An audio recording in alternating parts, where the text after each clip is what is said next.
안녕하세요. 세종제작교회 김남식 목사입니다. 추석 연휴 잘 보내셨는지요? 이번 추석은 코로나 때문에 귀경을 한다거나 또 부모님을 찾아뵌다거나 그러지 못하고 대부분 많이 가정에서 보내셨을 거라고 생각합니다. 혹 또 여행이라든지 함께 이동하셨다면 안전하게 잘 귀가하셨기를 바랍니다. 저희가 이제 인생을 살아가다 보면은 여러 가지 경륜이 쌓이죠. 경륜이 쌓이고 또 나이가 들면서 많은 지혜들이 또 쌓이게 됩니다. 그러나 아쉽게도 또 무엇이 쌓이냐면 죄가 쌓입니다. 우리 인간이 선택을 하면서 살아갈 동안에 그 선택이 자기를 위한 것이었든 남을 위한 것이었든 때로는 원하지 않게 때로는 고의로 죄를 범하게 됩니다. 그래서 필립 라이크는 우리 인간에게 있어서 세 가지 죄의 범주가 있다고 이야기를 합니다. 첫 번째는 사회적인 죄입니다. 사회적인 죄란 우리가 흔히 법에서 규정하는 죄를 말합니다. 그래서 형법이라든지 민법이라든지 이러한 여러 가지 그 법전에 따른 죄가 존재하지요. 그로 인해서 사람들이 처벌받기도 하고 그로 인해서 사람들이 이제 징역을 살기도 하죠. 또 하나는 이제 문화적인 죄입니다. 문화적인 죄는 각 문화에 따라 죄라고 여겨지는 것들이 있습니다. 물론 이것은 이제 불문율이고요. 꼭 성문법이 아니라 그 문화에서는 이렇게 꼭 해야 된다라고 정해졌는데 그것을 벗어났을 때 얘는 이제 죄가 되죠. 특별히 한국에는 이제 명예살인이라는 죄는 없습니다. 뭐 딸아이가 나가서 어떻게 살았든지 간에 가문에 먹칠을 했다고 해서 명예살인을 하지는 않습니다. 하지만 이슬람권에서는 명예살인이 있어서 문화적으로 그러한 죄를 이제 허용하게 되죠. 근데 필립 라이큰이 얘기하는 또 하나의 죄는 바로 신학적인 죄입니다. 아무리 법 없이 살 사람이다 라고 하지만 하나님 앞에서 인간은 죄인이다 라는 규정이지요. 이것은 어떻게 보면 굉장히 절대적인 것이고 어느 누구도 인간이라면 이 신학적인 죄의 범주에서 벗어날 수가 없습니다. 왜냐하면 창세기에 나오는데요. 가인이 아벨에 향해서 질투하는 마음이 있었습니다. 가인은 누구냐면 아담과 하와의 첫째 아들이죠. 아벨은 둘째 아들입니다. 그런데 아벨의 제사는 받으시고 가인의 제사는 받지 않는 하나님을 향해서 가인은 원망하면서 아벨에 대해 죄의 소원을 갖게 되었습니다. 그럴 때 하나님께서 가인에게 말씀해 주십니다. 내 안에 죄의 소원이 있으나 너는 그 죄의 소원을 다스릴지니라 라고 말을 합니다. 그러나 가인은 그러한 죄의 소원을 다스리지 못하고 형제인 아벨을 돌로 쳐 죽이게 됩니다. 이번 추석 때에도 즐거워야 할 추석 명절에 끔찍한 사건 사고들이 일어나고 특별히 가정 내에서 그러한 끔찍한 사고들이 일어났다는 뉴스를 보게 됩니다. 어떻게 그럴 수 있을까요? 하나님께서 말씀하셨던 것처럼 인간 안에는 죄의 소원이 있고 그 죄의 소원을 따라가려는 습성이 있고 그래서 죄를 범하게 됩니다. 그래서 어느 누구도 죄에 대해서 자유롭지 못하다라는 것이 성경 말씀입니다. 혹시 예수님의 7가지 명령 들어보셨나요? 예수님의 7가지 명령을 보면 하나님께서는 먼저 우리로 하여금 뭐라고 하냐면 회개해야 된다고 얘기를 합니다. 바로 우리가 죄에 대해서 스스로 깨닫고 하나님 앞에서 범죄한 것을 알아야 된다라는 것이죠. 그 다음에 두 번째는 이제 세례를 받아야 된다라는 겁니다.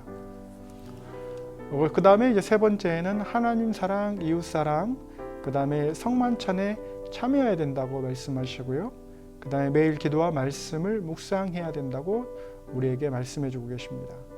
또한 우리가 즐거이 이웃과 또 하나님께 나눠야 된다라고 말을 하고요. 마지막으로 제자를 만들어야 된다라고 이야기를 합니다. 이 7가지 명령은 우리가 단순히 예수님을 믿고 교회를 다니면서 주일날 예배만 드리는 썬데이 크리스찬에게 해주시는 말씀입니다. 즉 제자의 삶을 어떻게 살아야 되는지에 대해서 가장 기본적인 도리를 가르쳐주고 계십니다.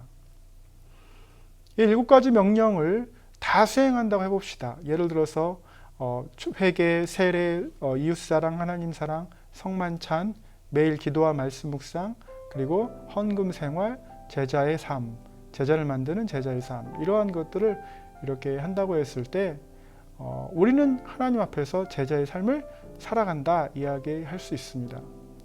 그러나 이 중에 무엇 하나라도 빠진다면 우리는 진정한 제자의 삶이 아니라 명목상 그리스도인의 삶을 살아가고 있을 수 있다라는 겁니다. 대부분의 한국인들은 한국 교회에서 6가지 명령은 잘 지키시는 것 같습니다. 회개도 잘 하시고요, 세례도 받으시고, 성만찬에도 참여하시고, 하나님 사랑, 이웃 사랑도 하시는 것 같고, 그 다음에 이제 말씀도 잘 묵상하시고, 기도하시고, 헌금도 잘 하시고. 그런데 가장 취약한 부분이 바로 뭐냐면 제자를 만드는 제자의 삶이라고 할 수 있습니다. 우리가 그래서 앞으로 7주 동안 이 한 가지씩 7가지 예수님의 명령에 대해서 생각해 보려고 합니다. 먼저 첫 번째 명령인 회개에 대해서 이번 주는 생각해 보겠습니다. 우리가 이제 회개라고 한다라는 것은 첫 번째의 단계가 있는데요. 첫 번째 단계는 바로 각성입니다. 스스로 깨닫는 거죠. 영적인 각성인데 awakening이 있어야 됩니다. 이 영적인 각성을 하기 위해서는 어떤 인사이트, 자기가 뭔가를 깨달아야 되는 거죠. 통찰력이 생겨야 되는데 먼저 자신의 삶이 어떤 부분이 죄로 물들어 있는지에 대해서 알아야 됩니다. 그런데 안타깝게도 우리가 살면서 죄에 대해서 그렇게 깊이 생각하지 않을 때가 많아요. 심지어는 교회를 다니고 있는 그리스도인들조차 자신의 삶에서 내가 정말 죄를 짓고 있는지 죄에 대해서 민감하지 못한 경우가 많습니다. 그래서 그것을 그냥 무시하고 넘어간다거나 죄에 대해서 심각하게 고민하지 않습니다. 18세기 웨슬리는 클래스 미팅이라는 이제 소모임을 하면서요, 모일 때마다, 일주일에 한 번씩 모일 때마다 이런 질문을 했습니다. 당신은 지난주에 어떤 죄를 지었습니까? 두 번째, 당신은 어떤 죄의 유혹을 받았습니까? 세 번째, 당신은 숨기고 있는 은밀한 죄가 있습니까? 네 번째, 당신은 그 죄의 유혹을 어떻게 극복하고 있습니까? 이런 질문을 하면서 웨슬리는 각 참석하고 있는 클래스 멤버들에게 전할 수 있도록 클래스 리더들에게 이 질문을 매주 만날 때마다 하도록 권고했습니다. 여러분, 신앙생활 하시면서 가족 예배나 어떤 소모임을 할 때 이런 질문들을 서로 나누십니까? 목사님, 어떻게 그런 얘기를 할 수 있어요? 민망해서 어떻게 할 수 있습니까? 우리는 그런 거 잘 못합니다. 그렇게 말할 수 없습니다. 라고 이야기하실 수 있으세요. 하지만 그렇게 말할 수 있는 상황이 있을 수 있습니다. 어떤 전제하에 그 상황을 우리가 말할 수 있을까요? 가장 중요한 것은 상호 간의 공적인 책임을 져야 됩니다. 우리가 회개를 해야 되는데 하나님 앞에서 죄를 범한 사실을 하나님께 이야기합니다. 그러나 그 자신의 범죄했던 사실을 피해자에게 또는 속임을 당한 자에게 가서 용서를 구해야 되는 과정이 필요하죠. 또 자신의 죄를 남들의 앞에서 고백할 수 있을 때 상호 간에 평안함, 자유함을 느낄 수가 있습니다. 그런데 만일 내가 어떤 죄의 소원이나 죄에 대해서 말을 했는데 함께 참석한 참석자가 그 교회에 그 소문을 낸다든지 이웃의 소문을 내면 상당히 곤란하겠지요. 그래서 가장 중요한 것은 그 가족이라든지 그 소모임의 모든 참석자들이 이런 고백을 했을 때 철저하게 비밀을 지켜주고 그 죄의 소원에 빠지게 된 이유, 그리고 죄를 짓고 나서 괴로워하는 그 영혼에 대한 중보를 기도를 해줘야 되는 것이죠. 그렇지 않으면 누구도 하나님 앞에서 깨닫는 것에 대한 죄에 대해서 말하지 않고 또 이웃들에게 나누지 않음으로 인해서 스스로 죄의 올무에 갇히게 되는 일이 벌어지게 됩니다. 그래서 또 하나는 뭐냐면 회개는 그렇게 통찰력이 있어야 되고 그 다음에 뭐가 있어야 되냐면 돌아섬이 있어야 됩니다. 우리가 회개에 대해서 얘기할 때요, 중요한 것은 어떤 얘기들을 하냐면 이제 그 헬라어로 이 회심, 회개한다는 회심을 얘기할 때 이제 에피스트레페인 이야기합니다. 이 에피스트레페인과 또 하나의 이제 스트레페인이 있는데, 스트레페인은 어떤 거를 얘기하냐면 그냥 마음속으로만 내가 회심했다라는 거죠. 예를 들면 이제 어느 수련회라든지 말씀 사경이라든지 예배라든지 성경 공부 모임에서 말씀을 보니까 내가 하나님 앞에 죄인이에요. 그래서 하나님 앞에 회개했습니다. 막 눈물 콧물 흘려가면서 회개를 했어요. 마음이 되게 시원합니다. 그런데 어떻게 해요? 그건 이제 스트레페인이에요. 아, 내가 이렇게 하나님 앞에서 범죄했구나. 그런데 일상생활이 변하지 않는 거예요. 그 죄의 습관을 계속 가지고 죄의 행동을 계속하는 거예요. 그거를 뭐라고 하냐면 이제 진자형 회심이라고 이렇게 얘기를 합니다. 내가 교회 갔을 때는 이렇게 하지 말아야지 했는데 세상에 갔을 때는 다시 또 그 죄를 범하게 되고, 내가 또 교회 가서 말씀 들을 때는 이렇게 해야지 했는데 또 세상에 가면 또 범죄하게 되고, 그리고 나서 이것이 1년, 5년, 10년, 30년 습관화가 되면 진정한 회심을 한 것은 아니죠. 그래서 그냥 마음속으로 머릿속으로만 회심한다라고 표현하는 것이 바로 이제 스트레페인이고, 에피스트레페인은 뭐냐면 진정한 육적인 변화인 거예요. 이게 그 그레코 로만 시대의 지금의 지중해 그 지역에 가장 충격적이었던 것은 그리스라든지 이런 로마라든지 행동 변화를 요구하는 종교는 없었어요. 여러분, 무당이 부적을 써주죠. 이걸 갖다가 이렇게 해주십시오. 이렇게 하면 나아질 겁니다. 상황이 바뀔 겁니다. 하지만 당신의 행동거지가 이렇게 해서 죄를 짓지 않고 이런 말을 잘 안 해요. 부정타지 않게 어떤 일정한 기간에는 뭐 금욕을 한다든지 무엇을 하지 않는다든지 무엇을 먹지 않는다든지 어떤 억압이 있고 규제가 있을 뿐이지 내 삶의 자체 진심으로 변화해야 된다 이런 얘기는 잘하지 않습니다. 그러나 하나님은 무엇을 보신다고 하냐면 우리 심장과 폐부를 보신다고 하셨어요. 그러니까 우리의 모든 행동거지를 다 보시는 하나님, 에렐리온 하나님, 보시는 하나님이에요. 요즘에는 CCTV라든지 블랙박스가 온 천지에 있기 때문에 한국에서 웬만하면 어떤 범죄하면 영상으로 다 찍힙니다. 그와 같이 하나님께서는 보고 계시는 분이세요. 알고 계시는 분이세요. 그렇다고 해서 우리가 회심한 척 할 수가 없습니다. 그래서 하나님께서는 우리로 하여금 진정한 육적인 회심을 변화를 요구를 하시는 거예요. 그래서 우리가 돌아서는 마음, 돌아서는다 이렇게 했을 때 뭐라고 말하냐면 가라사대 진실로 너희에게 이르노니 너희가 돌이켜 어린아이들과 같이 되지 아니하면 결탄코 천국에 들어가지 못하리라. 마태복음 18장 3절에서 해주시는 말씀입니다. 그래서 이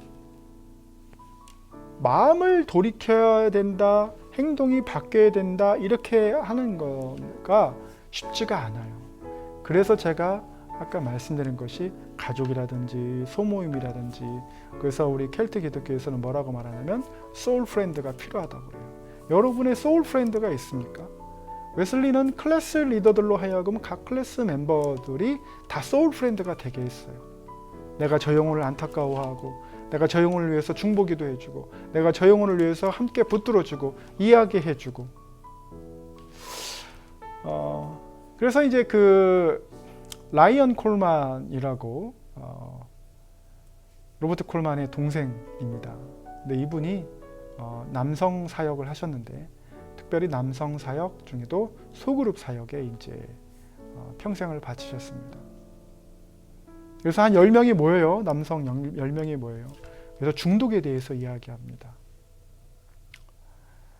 TED라고 하는 이제 세미나가 있죠. 보통 유튜브에서 자주 볼 수 있는데요. 그 중에서 한 연구자가 중독에 대해서 실험을 했습니다. 중독에 대해서 이제 발표를 하는데, 밴쿠버의 한 교수가 1970년대에 쥐를 놓고 얘기를 했어요. 근데 이제 그냥 물과 마약이 섞인 물을 놨을 때 쥐들이 대부분 마약이 섞인 물들을 먹는다라는 거죠. 그런 연구 결과를 보고 밴쿠버의 한 교수가 그 연구에 의심적인 부분이 있어서 쥐를 위해서 새로운 환경을 만들어줍니다. 어떤 환경이냐면 그야말로 쥐를 위한 디즈니 월드를 만들어주는 거예요. 놀 수 있는 기구, 그리고 풍부한 음식, 쥐들이 좋아하는 치즈, 그래서 굉장히 다양한 환경을 만들어주면서 실험을 다시 했습니다. 한쪽으로는 맹물 넣고 한쪽으로는 마약이 섞인 물을 놨는데, 놀랍게도 많은 쥐들이 결코 그 마약이 들어있는 물에는 가지 않는다라는 거죠. 이 연구에서 알 수 있는 중요한 결과 중에 하나가, 중독의 원인은 타고난 것이 아니라 스트레스와 자신 환경에 대한 비관, 그래서 벗어날 수 없는 그 충격 때문에 자꾸 해로운 것을 찾게 된다라는 거죠. 하지만 환경이 바뀌고 여유롭고 행복한 시간을 즐길 수 있는 기회가 주어진다면 결코 마약에 성대한다거나 중독에 빠지지 않는다라는 함의를 가지고 있습니다. 그런데 놀랍게도 많은 젊은 우리 남성들이 자신이 받는 스트레스를 극복하기 위해서 환경에 대해서 벗어나고 싶어서 중독에 빠진다라는 것을 알고, 마치 그 쥐들에게 디즈니 월드를 만들어주는 것처럼 라이언 콜만은 누군가 자신의 이야기를 들어줄 수 있는 그런 모임을 만들었던 거예요. 그래서 그 모임 안에서 이야기를 하고 과거의 자신과 현재의 자신과 미래의 자신에 대해서 돌아보고 말하고 계획하는 거예요. 그랬을 때 많은 영혼들이 놀랍게도 변화되었다라는 거죠. 즉 에피스트레페인이 되었다라는 거죠. 소모임에 모여서 당신은 이번 주에 담배를 끊으려고 했는데 담배를 얼마나 줄였습니까? 줄이지 못했습니다. 술을 얼마나 줄였습니까? 줄이지 못했습니다. 이런 이야기들을 중독에 대해서 얘기할 때 어떻게 얘기하냐면, 실패한 그 영혼에 대해서 결코 나무라지 않고 그 함께하는 소모임의 영혼들이 같이 기도해 주는 거예요. 같이 들어주는 거예요.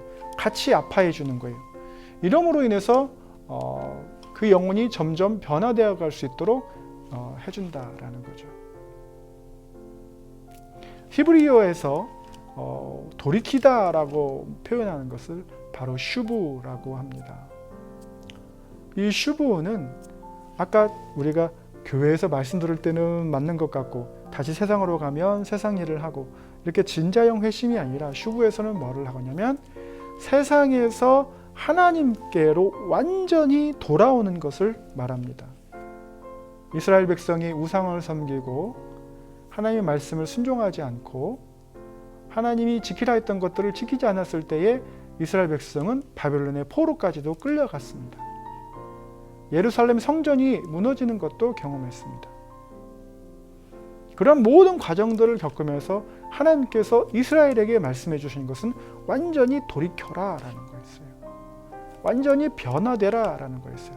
그래서 회개의 세 번째 요소는 트랜스포메이션, 완전한 변화입니다. 캐나다 에스키모인들이 자살과 마약에 빠져 있었습니다. 그 족속은 변방에 살면서, 캐나다 변방에 살면서 모든 희망과 소망을 다 잃었어요. 심지어는 10대들이 그런 소망이 없다라는 것을 알고 마약과 자살에 빠져서 한 달에 한두 건씩 계속해서 자살 사건이 일어나는 거예요.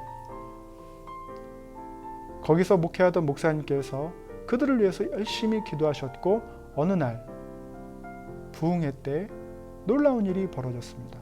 어떤 일이 벌어졌냐면 찬양을 열심히 하고 하나님 앞에 막 기도하는데 갑자기 거기에 앉아있던 영혼들이 다 같이 함께 기도하고 진동을 느끼는 거예요. 틀어놨던 찬양의 앰프를 껐음에도 불구하고 찬양이 계속해서 울리는 것을 그 목사님은 경험한 거예요. 거기서까지 끝났다면 의미가 없죠. 그냥 무슨 그냥 종교의식이나 사이비단체처럼 보였을 수 있겠죠. 하지만 어떤 일이 벌어졌냐면 거기에 참석한 부모와 청소년들이 각 집에서 사탄을 섬기는 물건들을 다 내놨고 마약을 내놨고 음란물을 내놨고 메탈 음악들을 다 내놓고 불태우는 일이 있었습니다. 그러니까 마을 전체가, 그 족속 전체가 에스키모인들이 변한 거예요. 삶이 변한 거예요.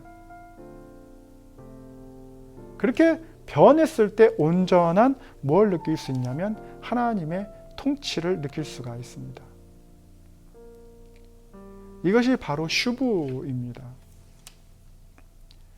특별히 이 회개를 할 때는요, 회개라는 개념을 아시는 우리 그리스도인들은 그나마 좀 편하시지만 전혀 하나님을 알지도 못하고 교회에 가까이 오지도 못하신 분들이 있으시죠.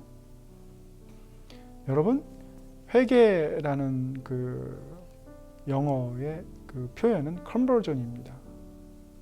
이렇게 회심을 한다는 거죠. 마음을 돌이킨다는 거죠. 그런데 놀랍게도 그 돌이키다, 전환시키다, 그 라틴어의 컨버전의 원어는 컨버티가 아니라 컨버사리입니다. 이게 무슨 말이냐면 컨버티는 이렇게 뒤집다라는 거죠. 근데 당연히 컨버전의 회심의 어원은 이 컨버티가 돼야 되는데 컨버사리라는 거죠. 대화의 컨버세이션의 어원을 쓰고 있다라는 거죠. 이게 무슨 말이냐면 회심이 일어나려면 아까 각성이 일어나야 되는데, 물론 부흥했다라든지 설교 말씀 듣고 막 이럴 때 각성이 일어나고 마음이 변할 수도 있어요. 하지만 회심의 어원을 보면 놀랍게도 컨버세이션, 대화의 어원을 함께 가지고 있습니다. 그래서 어떤 이야기를 해야 되냐면 대화를 많이 해야 된다라는 거죠. 우리가 고대는 아니고 뭐 중세 때 보면 이렇게 신부에게 가서 고해하는 일이 있었습니다. 신부에게 가서 고해하는 일, 그것이 성경적인 것이 아니고 로마 기독교는 그거를 추구했지만 켈트 기독교는요, 같이 믿는 사람들끼리 서로의 죄를 얘기했습니다. 어떻게 했죠? 아까 웨슬리가 한 것처럼. 그래서 그 켈트 기독교의 소울 프렌드 시스템의 어떤 전통이 18세기 웨슬리 때 이제 회복되는 일이 있었는데요. 그래서 우리가 이 대화를 할 수 있는 사람이 필요합니다. 그래서 우리 그리스도인들은 직장 동료라든지 가족이라든지 이웃이라든지 친지라든지 하면 대화를 많이 하셔야 됩니다. 예수님을 믿으십시오. 교회를 다니면 참 좋습니다. 신앙생활하면 참 좋습니다. 이런 일방적인 대화가 아니라 지금 내 가족이, 직장 동료와 친지와 친구와 이웃이 어떤 문제에 빠져 있는지에 대해서 잘 듣는 거예요. 그러니까 대화는 듣는 거지. 막 이야기해서 자신의 말만 하는 게 아니라 상대방의 말을, 믿지 않는 영혼의 말을, 상처받은 영혼의 말을 들어주는 것부터 시작을 합니다. 예수님께서는 제자들과 함께 하시면서 들어주시고 말씀하시고 대화하셨습니다. 하나님께서 뭐라고 말씀하셨어요? 오라 우리가 서로 변론하자, 이렇게 말씀하셨습니다. 오라 우리가 서로 변론하자, 서로 대화하자라는 거예요. 이스라엘 보고 대화하자는 거예요. 창기와 같은 이스라엘, 이 신에 붙었다가 저 신에 붙었다가 하나님을 섬기지 않고 그렇게 바람피는 이스라엘을 만나면서 뭐라고 말씀하시냐면 버리지 아니하시고 우리가 서로 대화하자. 왜요? 이스라엘의 마음을 변화시키기 위한 거예요. 그러니까 이런 그 회개가 예수님께서 우리에게 가장 주시는 그 중요한 명령인데, 첫 번째 명령인데, 회개하라 천국이 가까우니라 이렇게 하셨는데, 이 회개가 우리가 해야 되는 명령이에요. 지켜야 되는 명령입니다. 순종해야 됩니다. 근데 이 순종하기 위해서는 방금 제가 나눈 것처럼 이런 단계들이 있다, 개념들이 있다라는 것을 나누고 있습니다. 그래서 그러면 이제 우리가 얘기도 하고 만나서 밥도 먹고 차도 마시고 막 했어요. 그런데 어떤 사람은 그래? 그러면서 금방 이제 회심하는 분도 계시고, 바울과 같이 예수님을 만나자마자 회심하는 것처럼. 그러나 이제 그 리차드 피스라고 하는 신약학자는 바울의 회심의 단계는 이제 선 회심, 본 회심, 후 회심 이렇게 나눌 수 있는데, 스데반 그 집사님이 돌로 쳐 맞으면서 돌아가실 때부터 벌써 그 회심의 단계가 시작됐다고 그래요. 자신이 겉옷을 들고 있으면서 그때부터 시작됐다고 그래요. 그래서 점진적인 회심을 얘기합니다. 우리가 대부분 순간적인 회심을 생각을 하지만 점진적인 회심을 생각합니다. 그래서 다메섹 석상에서 예수님을 만났을 때 주여 니시오니까 라고 했을 때 회심이 일어나고, 이제 아나니아를 만났을 때 이제 후 회심이 일어나는 거죠. 하나님께서 이러한 그 회심의 기회를 주신 거죠. 그러면서 우리가 점진적인 회심도 있다라는 거죠. 그래서 무슨 말이냐면, 에피스트레페인에는 첫 번째 어떤 의미가 있냐면, 배가 천천히 도는 것을 표현할 때 에피스트레페인을 썼다라는 거죠. 또 하나는 멧돼지가 막 달려가잖아요. 그러다가 공격하려고 쫓기다가 갑자기 딱 순간적으로 회심하는, 전환하는, 방향을 전환하는, 이제 그 얘기를 할 때도 에피스트레페인을 썼고, 또 하나는 이제 땅을 팠을 때 표토가 위에 있고 밑에 흙이 있지 않습니까? 그 흙을 다 뒤집는다 할 때도 이제 에피스트레페인을 썼습니다. 이 이야기는 무슨 말입니까? 우리가 말씀도 전하고 대화도 하고 하지만 어떤 이는 아예 그냥 이 사람이 변하는지 안 변하는지 모르는 거예요. 무슨 말입니까? 배처럼 천천히 돌고 있는 거예요. 천천히. 근데 하나님께서 그 영혼을 오래 참으시면서 그 변화하는 것을 지켜보고 계시다는 거예요. 그러니까 우리가 어떻습니까? 오래 참음을 닮아가야 된다라는 거죠. 그래서 실망하지 마십시오. 찰스 피니는 부흥회 때 어떤 영혼이 눈물을 흘리고 하나님 앞에 부르짖으면 그것을 놓치지 않고 목양실로 데려와서 반드시 예수 그리스도를 영접하도록 하고 제자의 삶을 살 수 있도록 설명을 해줬습니다. 그러니까 여러분 신앙생활 해보시면 아시겠지만 항상 우리 주위에는 죄의 소원을 주는 요소들이 되게 많아요. 우리 내적으로부터 되게 많습니다. 먹음직도 하고 보암직도 하고 지혜롭게 할 만한 것들이 너무나 많아요.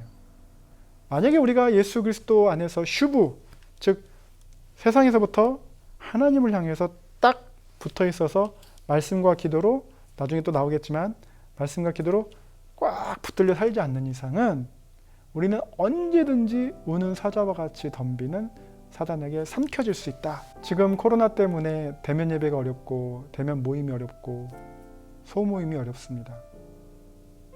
이럴 때일수록 가족과 함께 기도하는 시간, 소울 프렌드와 함께 기도하는 시간, 말씀 보고 묵상하는 시간을 꼭 가지시기 바랍니다. 특별히 예수 그리스도를 모르고 내 삶이 죄로 물들어서 답답해하시고 상황이 어려워하시는 분들이 계시다면 이렇게 기도하시면 됩니다. 성령님 내게 오셔서 나로 하여금 나의 죄를 깨닫게 하시고 내가 주의 제자가 되어 제자를 만드는 그러한 영혼이 되게 하여 주옵소서. 내 삶이 변하게 하여 주옵소서. 나의 죄의 습관을 버리고 우리 온 가정이 하나님께 나아갈 수 있도록 하여 주옵소서. 예수님의 이름으로 기도드립니다. 아멘 하고 기도하시면 됩니다. 이제 10월입니다. 천고마비의 계절인데 이 영상을 시청하시는 분들 중에 정말 하나님께 돌아오고 싶은 영혼이 있으시다면 이단을 떠나든지 죄의 생활을 떠난다든지 돌아오고 싶은 영혼이 있으시다면 이 가을에 하나님 앞에서 풍성한 영적인 열매를 맺으시기를 예수님의 이름으로 간절히 축원합니다. 성령의 9가지 열매를 맺고 그 열매를 이웃과 함께 나눈 믿지 않는 영혼, 그 영혼들과 함께 나눈 귀한 우리 10월 되시기를 간절히 축원합니다. 감사합니다.